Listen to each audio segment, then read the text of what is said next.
Hi friends, मैं पुरिंदर कारी। Friends, आज ही हमारी गेम सैयद से आदाब जी की वीडियो रिकॉर्डेशन है। फ्रेंड्स, अभी कुछ दिनों पहले मैंने गुकेश और मैग्नस कार्लसन की कुछ गेम्स के ऊपर कंटिन्यूस वीडियो बनाई थी, तो उसमें गलती से मुझसे बैक टू बैक एक ही वीडियो 2 बार डल गई थी। तो मैंने कोशिश किया कोर्स करेक्शन करने की, वो वीडियो मैंने हटा दी थी और सही वीडियो मैंने 2-3 दिन बाद डाल दी थी। लेकिन फ्रेंड्स, चलते हैं आज की हमारी इस गेम पर, जो है 1935 की मिखाइल बॉटविनिक, और उनके सामने है विटेली चेकोवर। इससे पहले मैं गेम में आगे बढ़ूं, मैं यहाँ गेम को रीशफल कर देता हूँ। फ्रेंड्स, यहाँ बोर्ड की सिचुएशन से मतलब मिखाइल बॉटविनिक ने पहला मूव अपना नाइट F3 का चला था। D5 का रेस्पॉन्स यहाँ विटेली का आया। देन हुआ C4, हाँ E6 इंग्लिश ओपनिंग जैसा कुछ है, B3, night F6, bishop B2, then bishop E7, E3, और इसके बाद यहाँ कैसल ब्लैक ने कर लिया है। बिशप आया E2 स्क्वायर पर, देन C6, और इसके बाद अब मिखाइल बॉटविनिक ने कैसल कर लिया। Knight B goes to D7, knight C3, A6, then खेला गया नाइट D4। परफेक्ट ओपनिंग दोनों ही खिलाड़ियों की तरफ से। D takes C4, B takes C4, then knight गया C5 स्क्वायर पर, F4, देन क्वीन आई C7 स्क्वायर पर, तो नाइट F3, और यहाँ से नाइट के लिए बिल्कुल ठीक ठाक आउटपोस्ट मिलती हुई नजर भी आ रही है। रुक आया D8 स्क्वायर पर, तो यहाँ व्हाइट ने, मिखाइल बॉटविनिक ने, अपने क्वीन को लिया पहले C2 स्क्वायर पर, then knight at C goes to D7, then खेला गया D4, C5 के पॉन पुश। क्या एक्सचेंज करने चाहिए? व्हाइट ने कहा कि नहीं, नाइट E5 मेरा मूव रहेगा। B6 यहाँ पहले ब्लैक ने किया। ब्लैक के साथ इशू भी है ना, लाइट स्क्वाड की, सॉरी, उनका लाइट स्क्वाड बिशप कैसे डेवलप होगा ये भी देखना है। बिशप आया D3 स्क्वायर पर, देन हुआ C takes D4, E takes D4, और टारगेट कहाँ लगा रखा है? बिल्कुल एग्जैक्टली बिशप गया B7 स्क्वायर पर, देन हुआ queen E2, night F8, then knight गया D1 स्क्वायर पर। अब नाइट D1 मुझे थोड़ा सा अजीब लग रहा है, लेकिन मिखाइल बॉटविनिक के गेम प्लान्स यहाँ इस नाइट के साथ बहुत स्ट्रांग है। रुक A7 ब्लैक ने किया, देन हुआ नाइट F2, क्वीन गई B8 स्क्वायर पर, और व्हाइट का नाइट गया H3 स्क्वायर पर। और यहाँ से नाइट कहाँ जाकर क्या प्रेशर बनाएगा गेम में, वो थोड़ा बहुत क्लियर है। तो ब्लैक ने ऑब्वियस नेचुरल मूव चला H6 करने का। फ्रेंड्स, यहाँ तक मुझे इस गेम में कोई प्रॉब्लम नजर नहीं आई। प्रॉब्लम नजर तब आई जब मिखाइल बॉटविनिक ने अपने नाइट को G5 स्क्वायर पर प्लेस किया। ये थोड़ा हैरान करने वाला था। सीधा सीधा नाइट सेक्रीफाइस है। एफ टेक्स जी फाइव दोबारा नाइट पर अटैक है। सवाल अब खड़े होते हैं कि गेम को किस तरह से आगे बढ़ाना चाहिए।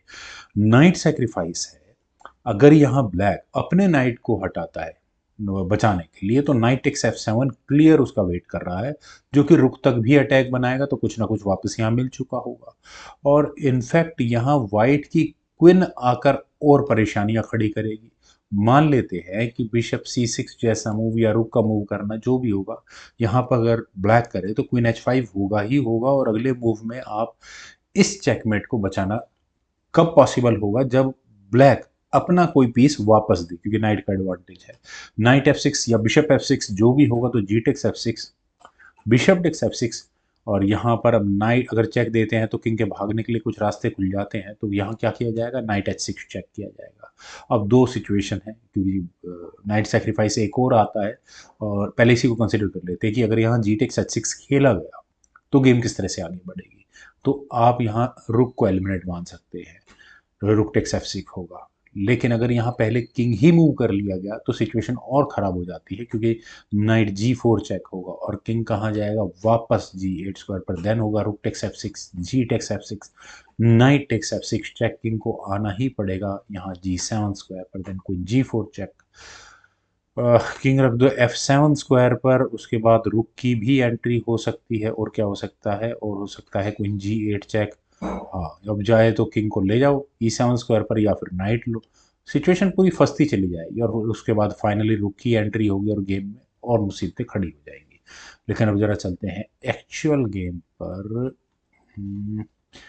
फ्रॉम हेयर यहाँ खेला गया नाइट D7, लेकिन दूसरा नाइट इस D7 में स्क्वायर पर आया, और इस उम्मीद के साथ कि नाइट एक्सचेंज होंगे। लेकिन अगर यहाँ मिखाइल बॉटविनिक इस नाइट एक्सचेंज के लिए जाते हैं, नाइट एक्स D7 करते हैं, तो प्रॉब्लम्स और बढ़ जाएंगी, क्योंकि black obvious night x D7 ही करेगा, लेकिन उसके बाद रुक टेक्स F7 खेला जा सकता है, और रुक की एंट्री डायरेक्टली चेकमेट करने के लिए आप मान के चलना, क्योंकि पॉन पुश मतलब गेम दोनों बिशप्स बड़ी तबाही मचा देंगे। मान लेते हैं किंग टेक्स F7 खेला भी गया तो क्वीन H5 चेक होगा, और किंग को कहाँ भेजोगे अब आप, F8 स्क्वायर पर, देन क्वीन H8 चेक होगा, किंग को वापस ऊपर आना पड़ेगा, देन G6 चेक होगा। अब इसको किंग को कहाँ लेके जाए, F6 स्क्वायर पर आप कैसे चेकमेट करना चाहोगे, रुक से तो फायदे है नहीं, किंग चला जाएगा G5 स्क्वायर पर, देन क्वीन H4 चेक, और ये जरूर मेट होगी, इसका तो कोई मुकाबला ही नहीं होगा। खैर चेकमेट तक तो यहाँ से भी पहुंचती है गेम, लेकिन मिखाइल बार्टनिक ने कहा कि मजा नहीं आएगा ऐसे करने में, उन्होंने कहा knight takes F7, night sacrifice किया है, दोनों नाइट सेक्रीफाइस हो चुके हैं और पॉन अभी तक भी नाइट के ऊपर रखा हुआ है, चलिए कोई बात नहीं। किंग टेक्स F7 और नाइट जो पॉन पर रखा है, पॉन जो नाइट पर रखा हुआ है वो आगे पुश कर दिया, G6 चेक, और किंग को धकेल दिया नीचे। लेकिन यहाँ पर ब्लैक अपने किंग को एक सेफ पैसेज दे सकता था अगर वो यहाँ अपने किंग को F8 स्क्वायर पर ले जाता और ब्रीदर मिलता, अटैक बनाने का मौका नहीं मिलता, क्योंकि क्वीन टेक्स F6 होता ही होता, चेकमेट की थ्रेट एग्जैक्टली होती। लेकिन अब चूंकि थोड़ा बहुत मटेरियल वाइट के पास है तो वापस दे दूं क्या प्रॉब्लम है, जैसे नाइट E5, नाइट E5 से आप यहाँ पहले F7 स्क्वायर का डिफेंस करते हो, लेकिन ऐसा होने के बाद डी टेक्स E5 कर भी लिया, दूसरा नाइट पर अटैक बनेगा, तो चूंकि रुक का डिफेंस आ सकता है इस F7 स्क्वायर पर, तो वो करना है, बिशप C5 चेक कर दो, किंग H1 स्क्वायर पर, then bishop takes G2 check, king takes G2, और रुक का डिफेंस यहाँ पर हो चुका होगा। उसके बाद आप इस पॉन से नाइट ले सकते हो, मेटेरियल बहुत ज़्यादा गंवाना पड़ेगा। अच्छा हाँ, रुक टेक्स D3 तो हो जाएगा, मेटेरियल तो ठीक ठाक ही है, और अगले मूव में ये थ्रेट अलग होगी। खैर चलते हैं ज़रा वापस गेम पर। यहाँ ब्लैक ने अपनी सिचुएशन को कहाँ खराब किया, अपने किंग को G8 स्क्वायर पर ले जाकर, मतलब जो अटैक वाइट लगा रहा है वो एक चेक के साथ आया, queen takes E6 check, king को जाना ही पड़ेगा H8 स्क्वायर पर, देन हुआ क्वीन H3 चेक, किंग वापस G8 स्क्वायर पर आया, देन उसके बाद खेला गया बिशप F5, और अगले मूव में आपको यहाँ ये चेकमेट की थ्रेट है।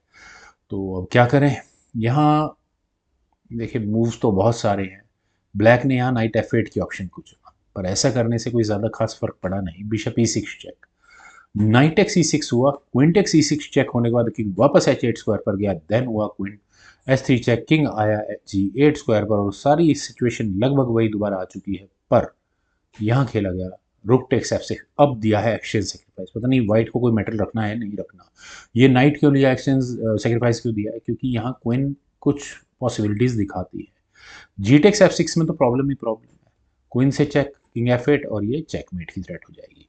ठीक है, तो बिशप टेक्स F6 ही करना पड़ेगा ताकि किंग के भागने के लिए कुछ रास्ते तो रहें।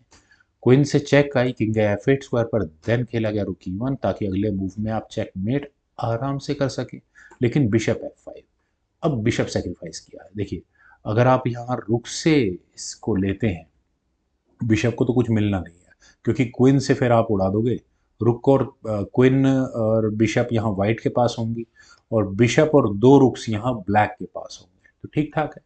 क्वीन H8 चेक खेला गया, किंग गया E7 स्क्वायर पर, queen takes G7 check, bishop के पिन होने का पूरा फायदा उठाया, और अब क्या करें, किंग E6 होता तो बात तो वही पड़ती है कि फर्क क्या पड़ना है, यहाँ से क्वीन F7 चेक कर लो, देन उसके बाद किंग, लगभग गेम ऐसे ही खेली गई थी, किंग D6 स्क्वायर पर जाएगा, देन बिशप से आप बिशप भी इस किंग हंट में शामिल हो जाएगा, किंग C6, देन पॉन आगे पुश हो जाएगा, रुक टेक्स D6, चेकमेट तक पहुंच जाएगी। मैं वापस चलता हूँ कि गेम लगभग ऐसी ही खेली गई थी, यहाँ खेला गया किंग D6, बात वही पड़ी exactly, queen takes E5 check, और इस चेक से बच मतलब जो क्वीन एंड अब गेम में आ ही नहीं पाई, किंग गया D7 स्क्वायर पर, देन वहाँ क्वीन F5 चेक, किंग गया C6 स्क्वायर पर, और फाइनली ये डी पॉन आगे पुश हुआ, क्योंकि यहाँ बिशप की एंट्री अभी तक भी नहीं हो पा रही है, और अगर यहाँ इस पॉइंट से मान लेते हैं कि किंग D6 स्क्वायर पर गया तो बिशप A3 चेक होगा, किंग को C7 स्क्वायर पर जाना पड़ेगा, देन रुक E7 चेक होगा, इस चेक से बचने के लिए कुछ है क्या, रुक ही बीच में लगेगा और क्या लगेगा, रुक बीच में लगा लो, then queen takes D7 check और तो चेकमेट बिल्कुल ओपन किंग हो चुका है, बाकी जितने पीसेस है ब्लैक के कॉर्नर में पड़े हुए हैं। किंग यहाँ गया C5 स्क्वायर पर, बिशप की अब चेक आई, अब तो रिजल्ट मुझे बताने की जरूरत नहीं है, अगर किंग D4 स्क्वायर पर जाए तो भी कोई फर्क नहीं पड़ता, एक बार D4 स्क्वायर पर रख ही देता हूँ, क्योंकि यहाँ रुक D1 चेक होगा, किंग C3 स्क्वायर पर, देन क्वीन D3 चेक और वो मेट होगी, तो यहाँ खेला गया किंग टेक्स C4, चलिए क्वीन E4 चेक हुआ, अब किंग अगर यहाँ से वापस B5 स्क्वायर पर जाए, B5 तो क्वीन की चेक और ये मेट है, तो किंग गया C3 स्क्वायर पर, लेकिन बिशप B4 चेक, किंग गया यहाँ से B2 स्क्वायर पर, और फाइनल मूव वैसे चेकमेट की आपको कितनी ऑप्शन नज़र आ रही है आप देख सकते हैं। लेकिन अगर आप क्वीन E2 चेक देख चुके हैं तो ये भी एक चेकमेट का तरीका है, पर मिखाइल बॉटविनिक ने क्वीन B1 चेक और यहाँ पर ये उन्होंने मेट किया। उम्मीद है फ्रेंड्स काफ़ी अच्छी गेम लगी मुझे भी, आप लोगों को भी जरूर पसंद आई होगी। तो आप लोग वीडियो को लाइक शेयर, यूट्यूब चैनल को प्लीज सब्सक्राइब जरूर करें। कमेंट सजेशंस का मुझे बेहद इंतजार रहेगा। Thank you for watching.